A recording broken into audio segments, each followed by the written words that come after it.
ঘাস কাটা শেষ, দড়ি দিয়ে বেঁধে যখনই মাথায় নিতে যাব তখনই দেখি রোদ একটা মেয়েকে নিয়ে হাঁটছে। হাসাহাসি করে কথা বলছে দুজন, চোখের কোণে পানি চলে আসে এটা দেখে। এই জন্যেই হয়তো রোদ আমাকে ফিরিয়ে দিয়েছে। মেয়েটার ভাগ্যটা কত ভালো যে রোদ তাকে ভালোবাসে, আর আমার ভাগ্যটা কত খারাপ। জীবনের প্রথম পছন্দ করলাম, সেই আমার হলো না। চোখের পানি মুছে ঘাসে ভেজা মাথায় নিয়ে বাসার দিকে হাঁটতে থাকি। আরও বেশ অনেক সময় মোহনাকে নিয়ে ঘোরাঘুরি করি। এরপর একটা হোটেলে বসে দুজনে খাবার খেয়ে নেই। অনেক সুন্দর কিছু মুহূর্ত পেলাম এখানে এসে। তাহলে থেকে যা আর কিছুদিন। না রে, থাকতে পারবো না, বাসায় কিছু জরুরি কাজ আছে।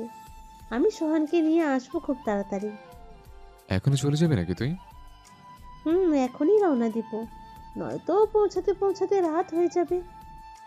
আচ্ছা ঠিক আছে, চল তোকে এগিয়ে দিয়ে আসে।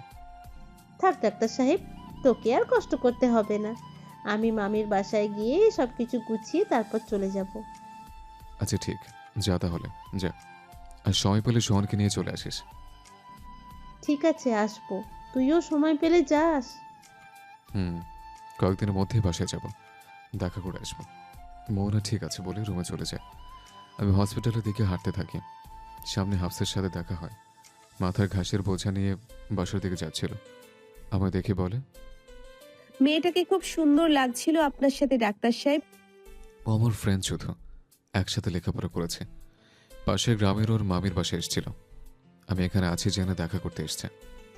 উনি আপনার গার্লফ্রেন্ড না? না, যাও বাসায় যাও।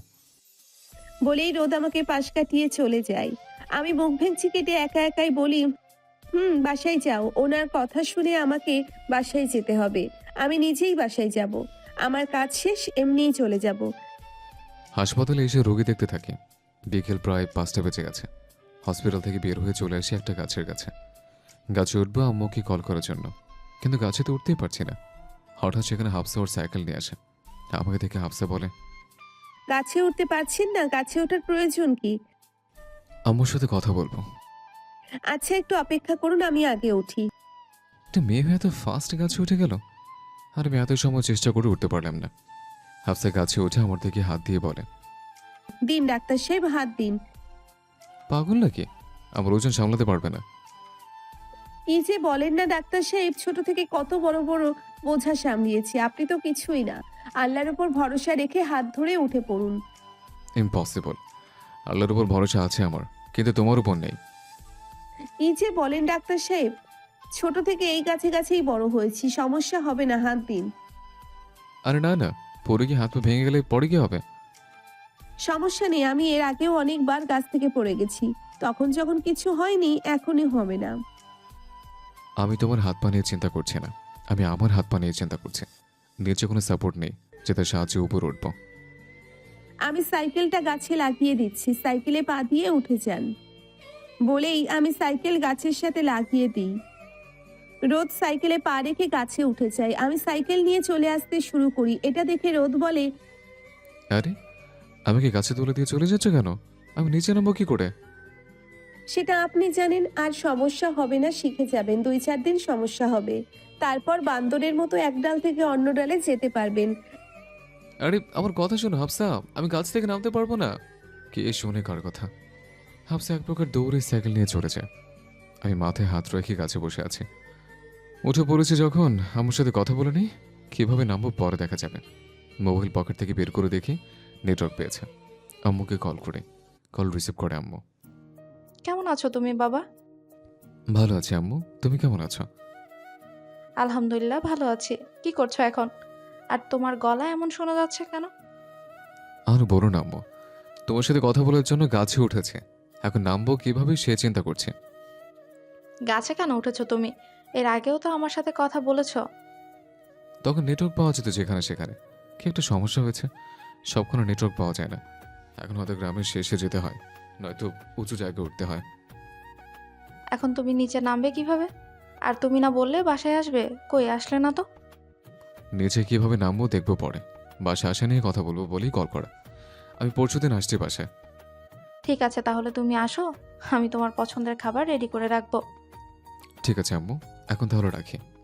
ঠিক আছে, আর সাবধানে থেকো। ঠিক আছে বলে কল কেটে দেই। নিচে তাকাতেই পা কাঁপতে শুরু করে। কি করব না করব ভাবতে ভাবতে চোখ বন্ধ করে নিচে লাফ দিই। কিরে, বাসায় আসতে না আসতে হাসতে হাসতে গড়াগড়ি করছিস কেন? ডাক্তার সাহেবকে কাছে তুলে চলে এসেছি আব্বা, তাই হাসছি। ডাক্তার সাহেবকে গাছে তুলে আসছিস মানে কি? এরপর আমি আব্বাকে সব বলি। আমার কথা শুনে আব্বা রেগে যায়। এটা তুই মোটেও ঠিক করিসনি।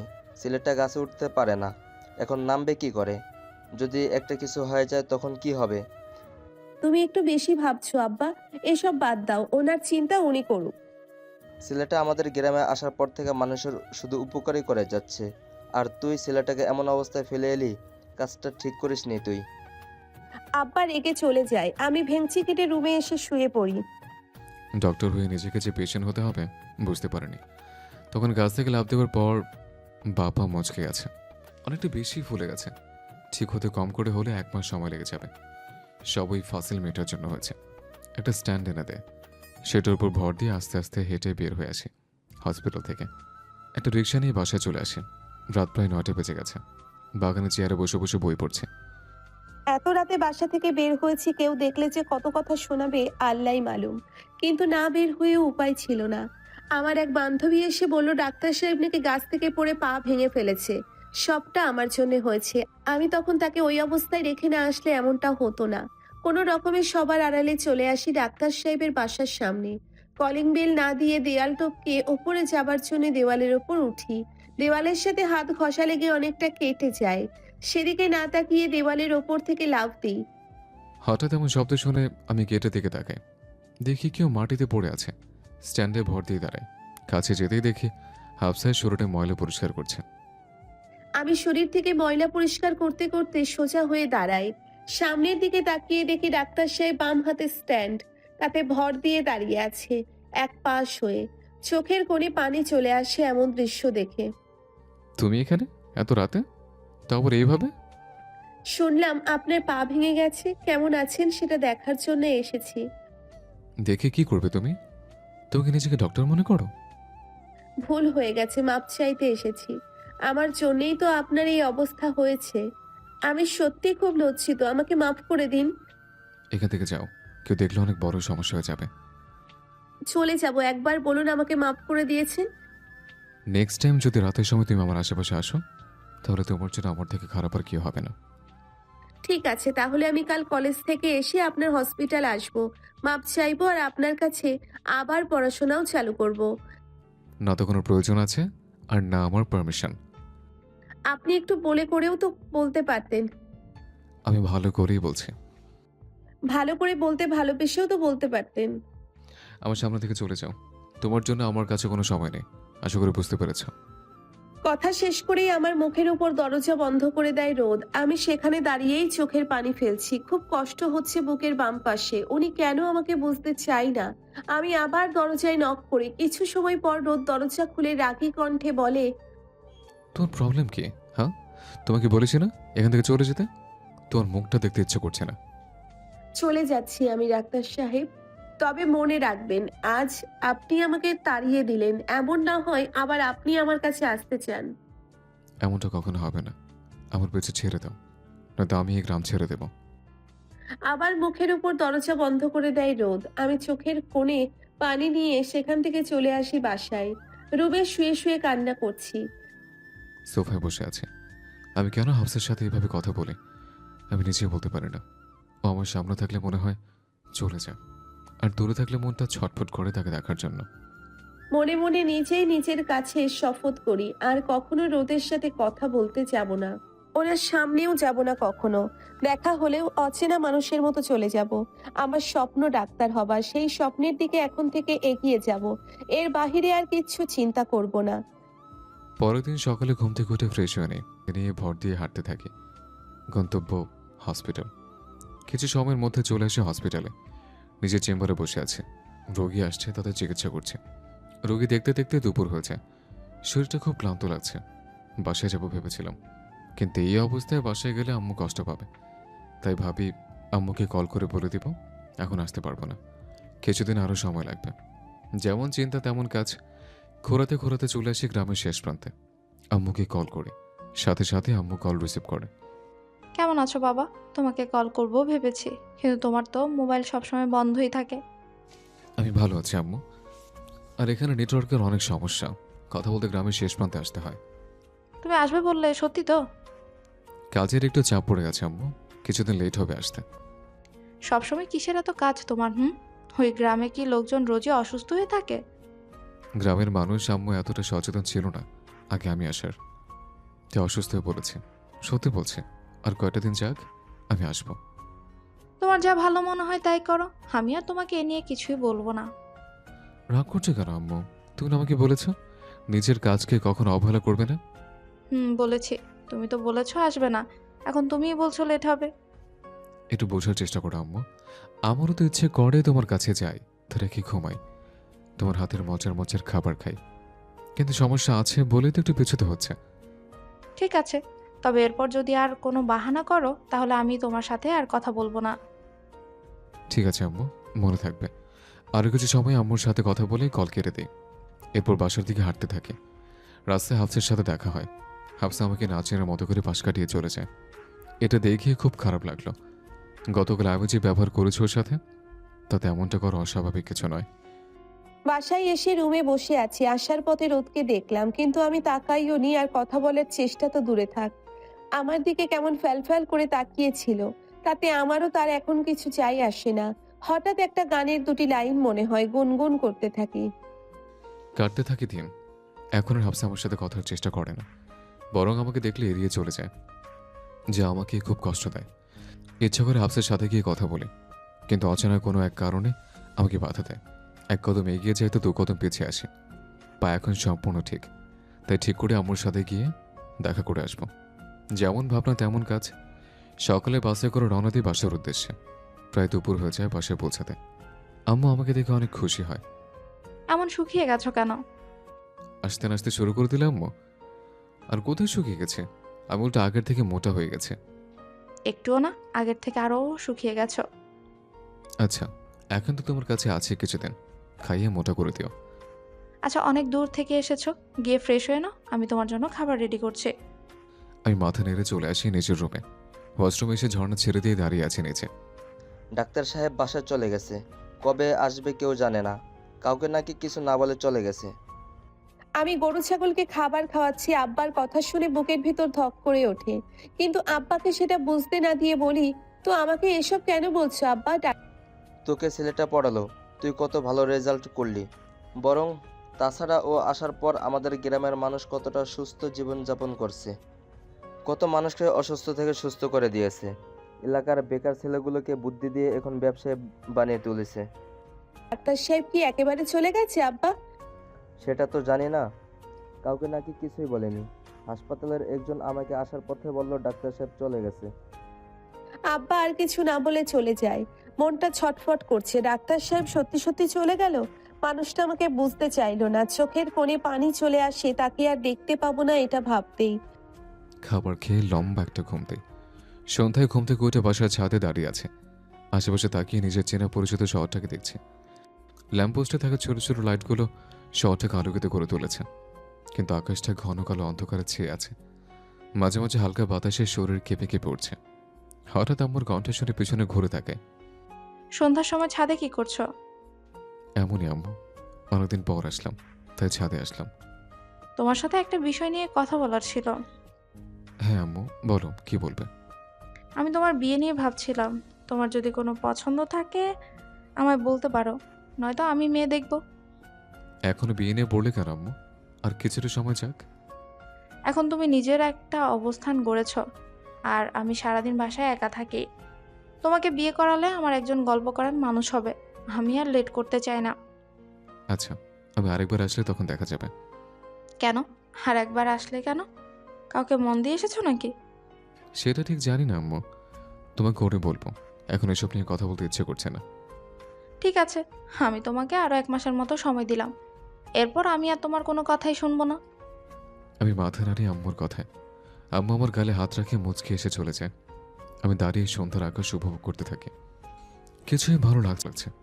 কেন এতটা ভালোবাসলাম আমি মানুষটাকে? এমন তো নয় ওনার আগে এমন কাউকে আমি দেখিনি। তাহলে কেন শুধু ওনার জন্য মনের মধ্যে এত উতাল পাতাল চলছে? দেখতে দেখতে কেটে যায় 10টা দিন। রোজ আমি রোদের বাসার আশেপাশে হসপিটালের আশেপাশে ঘুরেছি, শুধুমাত্র এটা জানার জন্য রোদ এসেছে কিনা। কিন্তু রোদের দেখা মেলেনি। মন খারাপ করে একটা গাছের নিচে বসে আছে। আম্মু আর খাবো না, আমার লেট হয়ে যাচ্ছে। বাস ছাড়তে এখন আরও 25 মিনিট বাকি, আর এখান থেকে বাস স্টেশন যেতে 10 মিনিট লাগবে। চুপচাপ প্লেটের খাবার শেষ করে যাও। কি আর করার, আম্মুর জোরে জোরেতে খাবার শেষ করে। আচ্ছা, আমি এখন আসছি আম্মু। সাবধানে যেও, আর পৌঁছে আমাকে কল করো। ঠিক আছে আম্মু। বলে আমি আম্মুর পা ছুঁয়ে সালাম করে বাসা থেকে বের হয়েছে। 10 মিনিটের মধ্যে চলে আসি বাস স্টেশনে। টিকিট আগেই কেটে রেখেছে, তাই এর বাড়তি ঝামেলা হয়নি। বাসে উঠে বসে আছে। আজ প্রায় 10 দিন হয়ে গেছে হাফসার মুখটা দেখিনি। মনটা ছটফট করছে, কখন পৌঁছাবো আর কখন হাফসাকে দেখব। বাস ছেড়ে দেয়। আমি জানলা খুলে বাইরের মনোমুগ্ধকর দৃশ্য দেখতে থাকি। বাস নিজের গন্তব্যে পৌঁছে যায়। গ্রামে ঢোকার আগে আম্মুকে কল করে বলে দিয়ে পৌঁছে গেছে। সন্ধ্যা হয়ে গেছে প্রায়, তাই এর এদিক সেদিক যাওয়ার চিন্তা না করে সোজা বাসায় চলে আসে।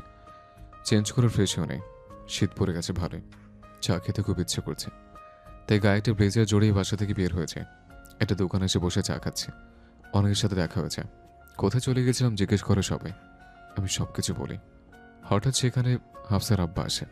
আমাকে দেখে বলে, ডাক্তার সাহেব, আপনি কোথায় ছিলেন এতদিন? বাসায় গিয়েছিলাম চাচা, একটু আগে আসলাম।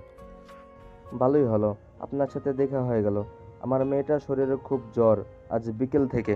একটু চলুন আমার সাথে।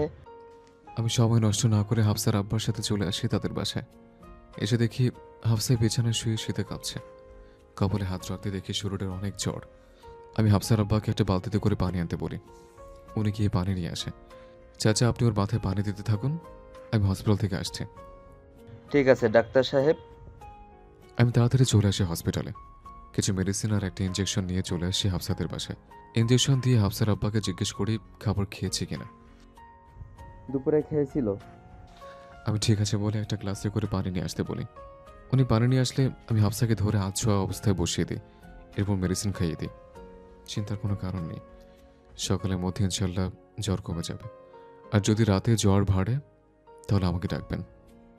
বলছিলাম কি ডাক্তার সাহেব, আপনি আমার বাসায় আজকে থেকে যান। মা মরা মেয়ে আমার, খুব ভয় করছে। আচ্ছা ঠিক আছে, সমস্যা নেই চাচা, নিচে বিবেচনা করার মতো কিছু আছে?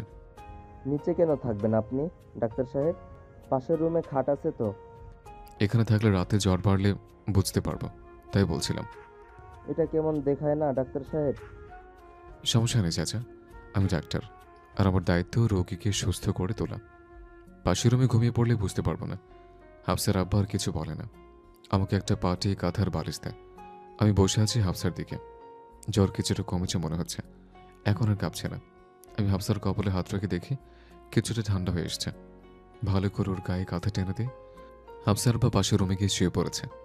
আমি হাফসার মাথার পাশে বসে চলে বিলি কেটে দিচ্ছি।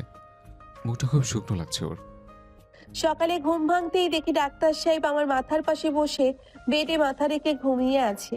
আমি কি ঠিক দেখছি নাকি ভুল বোঝার জন্য নিজের হাতে চিমটি কাটি, সত্যি দেখছি। তখনই মনে পড়ে গেল কাল আমার জ্বর এসেছিল, তার মানে সারা রাত ডাক্তার সাহেব আমার সেবা করেছে। তখনই ডাক্তার সাহেবের ঘুম ভেঙে যায়। উঠে গেছে? জি ভালো, আপনি সারা রাত ঘুমাননি? আপনার কাছে তো ট্রিটমেন্ট করে চলে যাওয়া, তাহলে সারা রাত কেন ছিলেন এখানে? আচ্ছা দেখি তো জ্বর আছে কিনা। বলেই রোদ আমার কপালে হাত রাখে। আমি চোখ বন্ধ করে নিই, একটু পর হাত সরিয়ে নিই। জ্বর এখন নিয়ে বললেই চলে, তবুও নাস্তা করার পর এই মেডিসিনগুলো খেয়ে নিও আর রেস্টে থেকো। জি মানে? ঠিক আছে, আমি তাহলে আসছি বলে আমি রুম থেকে বের হয়ে আসি। উঠানে হাফসার আব্বার সাথে দেখা হয়। জ্বর কি এখন আছে ডাক্তার সাহেব? চিন্তার কিছু নেই চাচা, জ্বর নেই এখন আর। তবু মেডিসিনগুলো কন্টিনিউ করে যেতে বলবেন আর একটু রেস্টে থাকতে বলবেন। বলে আমি বাসায় চলে আসি। ফ্রেশ হয়ে নাস্তা বানিয়ে খাওয়া দাওয়া শেষ করি। রাতে ঘুম না হয়ে মাথার একটু ব্যথা করছে, কিন্তু বসে থাকলে হবে না। বেশ কিছুদিন এখানে ছিলাম না, মানুষজনের কি অবস্থা কে জানে, তাই চলে আসি হসপিটালে। বেশ কয়েকদিন কেটে যায় এর মধ্যে। আমি আমি আমার মতোই আছি। রোদের সাথে রোজই দেখা হয়, কিন্তু আমি কথা বলি না। উনি প্রায় আমার কলেজ যাবার পথে দাঁড়িয়ে থাকে, আমি না দেখার মতো করে চলে আসি। হাফসার ইগনোর আমি আর নিতে পারছি না, আর তাকে ভালোবাসি সেটাও বলতে পারছি না। সকালে হাঁটতে হাঁটতে জমিতে চলে আসি। এসে দেখি হাফসা ঘাস কাটছে। আমাকে দেখে চলে যেতে নিলে আমি বলি, আমাকে এড়িয়ে কেন চলছো? আপনার সাথে কি করব তাহলে? কি হচ্ছে তোমার? আমার সাথে কথা বলো না কেন? কেন কথা বলবো আপনার সাথে? আমি কে? আপনি